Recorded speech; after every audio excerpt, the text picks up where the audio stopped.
Hi, and welcome to another episode of NXIVM on Trial, a Times Union podcast. I am Casey Seiler, the editor-in-chief of the Times Union. I'm Jessica Marshall, multimedia producer and producer of NXIVM on Trial. I'm Robert Gavin, the Times Union's Courts and Cops reporter. And we have gathered on this Tuesday morning to talk about the third episode of the second season of HBO's The Vow, a documentary series about the very strange organization known as NXIVM and the downfall of Keith Raniere, the man known within the organization as Vanguard. The title of this episode, gang, is Stimulus and Response, and it focused, I think it's fair to say, on NXIVM's work with individuals living with Tourette Syndrome. And for those not familiar with it, Tourette Syndrome is a neurological condition that results in tics, outbursts of language. Rob, I think it's fair to say that the best known NXIVM believer who dealt with Tourette's was Mark Elliott. Correct. Yeah, Mark Elliott, the family comes from St. Louis. Later moved to New York City. And Mark is currently one of the diehard supporters of Keith Raniere and NXIVM. Mark was someone who had Tourette Syndrome, and he was dealing with it all his life. And he joined NXIVM. And as he said in episode 3 of The Vow, he didn't join NXIVM just to help him overcome Tourette's. He joined it for whatever reason that anyone else joins it. It's a personal growth company going in, right? So when he joins, the experience he has, and he later credits to NXIVM and Keith Raniere and Nancy Salzman, is that he overcomes his Tourette's, and he later became, the main subject of a movie they made within NXIVM called My Tourette's, which became a big boasting point for NXIVM. We can cure Tourette syndrome. And hearing Mark's perspective on this is interesting when you hear, and I know from personally speaking to them, other people who were part of this sort of experiment to work on people who had this very serious condition. And there are people who were there and believed in it who no longer do. And you saw Isabella, who is someone I got to know a little bit during the trial. You saw other people there. I'm not sure they all went public, but I know at least one of whom spoke at Nancy Salzman's sentencing, who feel traumatized by what happened in NXIVM. And Mark Elliott really is a diehard. He really believes NXIVM cured him of Tourette's. And right after the trial was over, he wanted to have a forum because he was an inspirational speaker. He wanted to have a forum immediately about what he believed was the wrongdoing of Keith Raniere being convicted. So he is a diehard. And what this episode really delves into is his belief in being cured, Nancy Salzman's discussions of it, and really they kind of balance Mark's experience against that of Isabella, who was at the trial every day.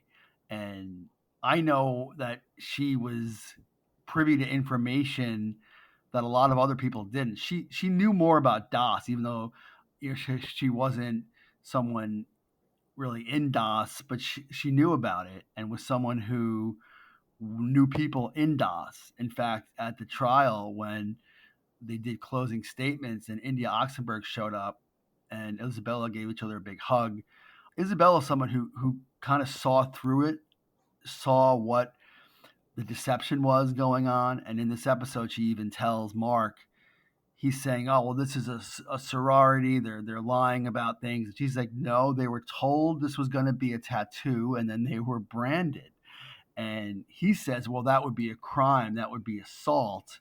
And Isabella is essentially saying, yeah. I know. That's why I'm no longer in Albany. I think that was one of the most disturbing moments of this episode for me. Watching that conversation that was recorded between Isabella and Mark Elliott on Skype or FaceTime or whatever they were using. This was, allegedly recorded kind of during the same time that, Mark Vicente, I should say, and Sarah were kind of, everybody was trying to take NXIVM down. And, you see Isabella talking to Mark, kind of pouring her heart out to someone that she loved and trusted at the time, because he helped her with Tourette's, which, was kind of a miracle in her eyes. And then you hear Mark, trying to talk her out of leaving NXIVM because it could bring back her Tourette's, which is just a very alarming, kind of the worst form of gaslighting that, obviously Mark said it, not Keith Raniere, but kind of where it came from. It's just kind of a very disturbing moment. Not to get excessively literary here, but that exchange and at other points through this episode, I was reminded of a Stephen King novel called Revival, which came out, I don't know, maybe 8 years ago, and is a really good sort of late Stephen King novel and a sort of H.P. Lovecraft spin on the tale of Faust, in which basically a kind of mad scientist figure can cure people, but of course, not to give it away, it turns out that the after effects are unpleasant. In the character of Mark Elliott, or in the figure of Mark Elliott, but the way he is presented in The Vow, you have somebody who, according to him, has definitely benefited from the treatment that he received from Nancy Stalzman and sort of the role that Keith Raniere played.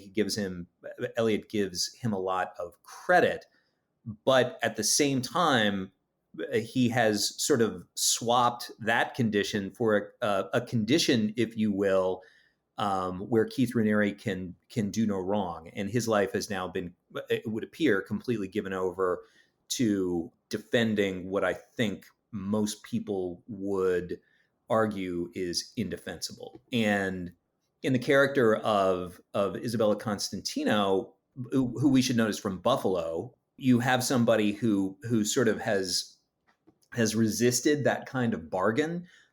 To follow up kind of on your point, for me, one of the most fascinating scenes was the discussions with Isabella's parents, Yes. where her mother is clearly outraged by what she has learned about what was going on within NXIVM, especially DOS, and her dad seemed to be able to compartmentalize what was going on and say, like, it really worked for her. And here again, and this is something that I think I brought up in our last 2 episodes, a big problem with this is that there is very little interrogation of the people who are being interviewed here, that it's told very first person. And so somebody could watch this episode, and with the exception of just a couple of moments of kind of pushback, the person could come away and say, well, it looks like NXIVM really did have a great technique for helping people beat Tourette syndrome. Yeah. And that's why the moments that stood out, and there were 2, one, obviously Moira Penza, the lead federal prosecutor, saying, yeah, I don't believe any of that stuff. I think that the sort of conditioning techniques that Nancy Salzman used, they're very powerful, and yeah, in some cases work for a small number of people. Exactly, but it's not reproducible, and there was this title card at the top saying, oh, by the way, this hasn't been scientifically proven, I'm paraphrasing, to cure Tourette's. And Blink also, if you miss it, right? Yeah, completely. And also, when they're interviewing Mark Elliott, you hear it's one of the rare times that you hear somebody asking a question where he says, so who is Isabella? Or can you talk about Isabella, or something to that effect? And Mark Elliott just immediately kind of shoves it away and says, well, you might want to talk to them about, I'm not going to speak for them, or something to that effect. But it was clear that he did not want to speak about Isabella at all. So you look at when they show parts of Keith talking about how they got into this effort to get, try to cure Tourette's. And I'll channel my inner Star Wars dork here. And there's this, he says a line, Keith Raniere says, when conventional solutions don't work, maybe the unconventional way of thinking does.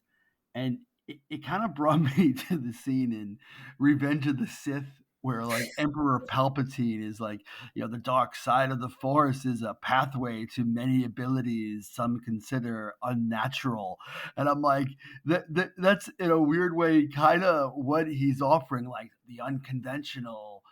You don't know what it may bring, but we're not in a world of fiction and science fiction. These are real people and real people's lives.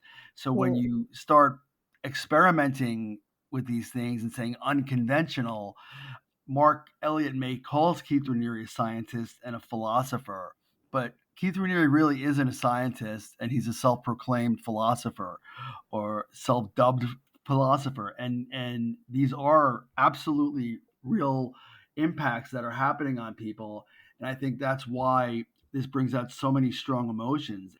There was a woman from Wisconsin testified, I should say, gave a victim impact statement at Nancy Salzman's sentencing. Said she was 21 and she spent a short period of time NXIVM hoping to have her Tourette Syndrome cured in her early 20s, and that Nancy Salzman had told her she had the condition because she was a quote unquote parasite and a defiant. And when she faced Nancy Salzman, she said, "You used me as a guinea pig." And this woman still, as of Nancy's sentencing last year, still had Tourette's syndrome. So we're seeing one side of this, and that's Mark Elliott, who's a diehard NXIVM supporter. And you saw Moira Penz's comment about cognitive behavioral change, and there are some Yeah, people. if I had done this, if I were the producer of this, up until now, I've been kind of on board, or at least more on board than I guess you guys with with kind of the first person telling, because I thought that a lot of what they were saying was, the power of what they were saying could help you fill in the blanks. But in this episode, not so much. If I had done this, I would definitely have brought in some kind of an expert, who is licensed and lauded in their field, an expert on Tourette syndrome, to come and really provide that counterpoint, that sort of scientific counterpoint, like more than just what Moira Penza said, which obviously is something that they would have expanded upon, but you really needed somebody in the expert of the field here in this episode, because it just feels very, very dangerously one-sided. Jess, I would just note that I've never been on board with that technique. so, so now you're coming on board, me not being on board. I love it. Well, I didn't say I was completely on board, but okay. I was willing to, give it the benefit of the doubt. Yes, I think that's called gangplankism, but not on board, but almost. One thing I'd like to note is anytime in a story about NXIVM, I see somebody in a cranial cap as part of an experiment, it reminds me that one of the things that NXIVM was criticized and investigated for was the fact that it was doing completely unregulated brain experiments under one of its spin-offs, the Ethical Science Foundation, at an emptied out former restaurant space was it in Clifton Park, Rob? It was so this is the old restaurant that used to be I won't mention the current name of it because it has zero affiliation with NXIVM now, but it was in Half Moon. The restaurant was owned by Claire Bronfman. It was called Apropos, and there was a former doctor named Brandon Porter who was a member of NXIVM, and they experimented. They did brain experiments in there, and Brandon Porter lost his medical license for conducting these experiments. And basically they were bringing people in. They were fitting them with monitors and showing them a horrible, basically snuff films, right?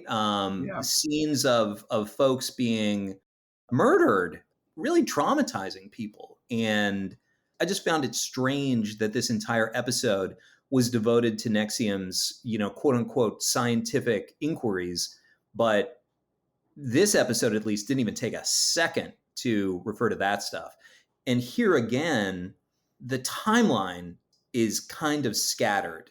The timeline of Isabella's experiences and when she fell away from NXIVM, when she is back home dealing with her parents, I kind of wanted a better sense of, was this 2017, 2018, 2019?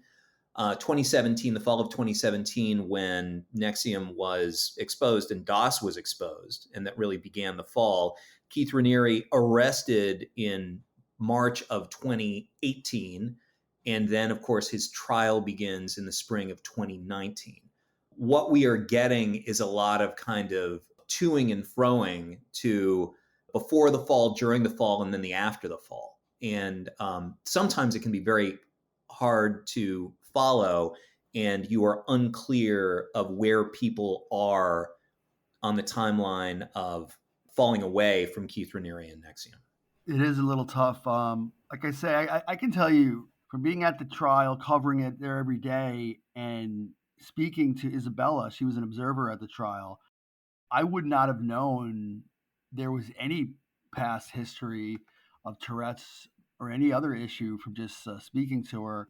The way she's talking on the documentary is similar to I think the way she was when I spoke to her.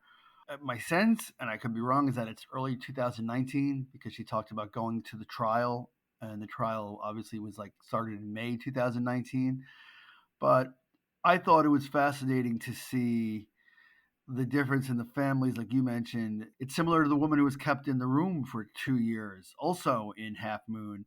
And that's, by the way, I know they say Albany, but the when they're showing, and there's sort of a dramatic moment where they show Isabella leaving in the middle of the night, putting her stuff in a van and just getting out of the capital region. That appears to be, based on what I know, to be the Knox Woods apartment complex in Half Moon, where so many NXIVM members had lived. And I know that Isabella had lived with women who were in DOS. And I know that she was around, obviously, a lot of those people. So she knew information Mark Elliott probably was not as privy to. But what I thought was interesting is it's similar to the situation of the woman kept in the room, where the parents are divided. Like now, even now, to this day, the father of the woman that Keith Raniere had restricted to a room for 2 years, he still supports Keith Raniere. Still. So it is interesting that it shows you, I mean, how tough must it be to leave this organization when the father of someone, the guy who wasn't even in the class, as far as we know, he may never have taken a class, and he's like, well, if it helped, it helped. So it just shows you how difficult it is. And I think, and how easy it is to justify. Yeah. It certainly sets things up interestingly for the next episode, which it would appear is going to be devoted to the testimony and the experience of Lauren Salzman, Nancy's daughter, and one of, if not the most significant witness in the federal trial. But that will be for next week. One thing I would like to note, I guess we can go around the horn and ask for kind of favorite details for this episode. Mine, and I'll get literary once again, is, guys, if you see somebody with a copy of Frank Herbert's Dune on a bookshelf next to a whole bunch of Ayn Rand novels, run. I noticed the Ayn Rand, but I did not notice Dune. I'll have to go back and yeah. Dune is right next to the Ayn Rand. That is, nothing wrong with having maybe one Ayn Rand novel. Nothing wrong with having Dune, of course. Read it when I was a teenager, enjoyed it very much. But when you got those next to each other on the bookshelf, that's a troublesome combination there. I think my moment, to your point, Rob, that you made a little while ago about how they called Isabella's, they deemed it Albany, where Isabella lived. And then in the next scene, they're driving down the Northway and you see the exit for Albany Airport. And I'm like, just this is something that only a local would know, like us. But I'm like, isn't that the other side of the Northway? She is not coming from Albany. She's coming from the north. This is inaccurate factually. That's but again, only something a local would notice.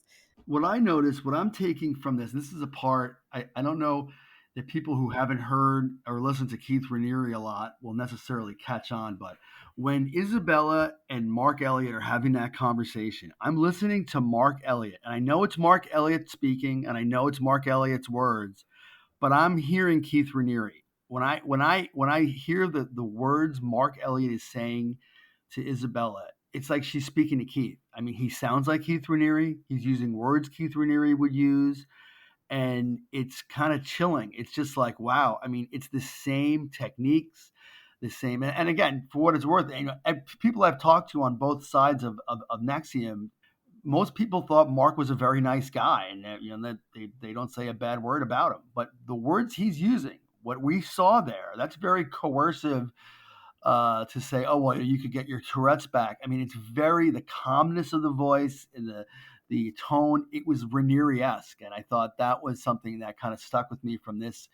And I think you'll see that more and more. People will channel Raniere, and they put him on a pedestal, and he was the vanguard. And the NXIVM, the NXIVM acolytes, the faithful, will insist, how dare you accuse me of being an empty vessel filled up with Keith Raniere's stuffing? That says more about you than it says about me. So that's the defense that, we've already heard a couple of times from, Nikki Klein and others. So, but anyway, that will be for the subject of a future podcast, no doubt. All right. Well, thank you very much for listening again to this episode of NXIVM on Trial. I am Casey Seiler, editor-in-chief of the Times-Union. I'm Jessica Marshall, multimedia producer and producer of NXIVM on Trial. Rob Gavin, Cops and Courts reporter who covered the NXIVM trial. Have a great week, and please remember to vote and remember to support local journalism.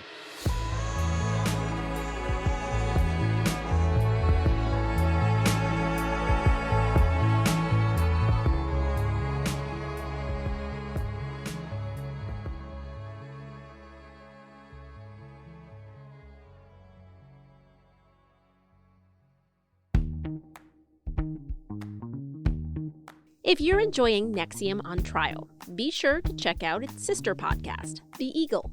I'm Jessica Marshall, host of The Eagle. Each week, we'll take a look inside the newsroom at the Times-Union, the Capital Region's oldest and largest newspaper. We'll discuss the week's top stories, and we'll talk to the award-winning reporters who write them. Listen at timesunion.com or wherever you get your podcasts.